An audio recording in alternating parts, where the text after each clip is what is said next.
Fox News Alert, a new report on Obamacare claiming that the new enrollment total is not all it's cracked up to be. We're going to look inside those numbers that the White House says have skyrocketed to 9 million enrollees, which would surpass the 7 million number that they really wanted to hit for March. But according to a lengthy piece in Real Clear Politics, they say that that number is impossible, and that the findings are actually much lower. We're going to break down those numbers with our own Megyn Kelly coming up just a few minutes away.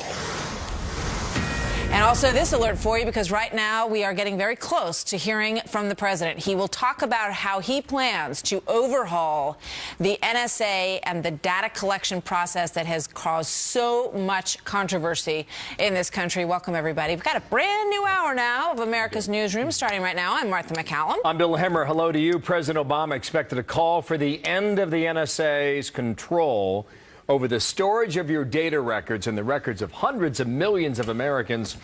Chief White House correspondent Ed Henry waiting on this speech for about a week now. Ed, good morning there. How big are the changes expected to be, if at all?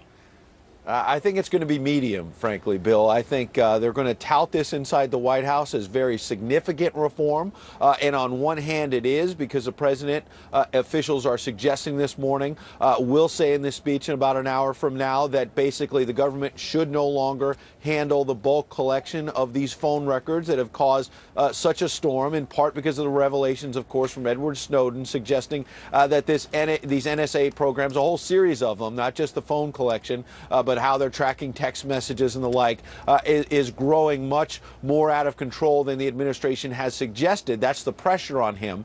But that the president will then punt the decision about what to do with those phone records to Congress and others, because it is a very complicated issue as to whether the phone companies who do not want to keep these records, should they be forced to take on and hold the bulk collection. Ron Wyden, one of the Democrats who has been pressing the president, is demanding major change. What they recommended, particularly with respect to collecting millions and millions of phone records on law-abiding Americans, is one, it wasn't necessary to prevent terror attacks. Two, existing authorities would be sufficient.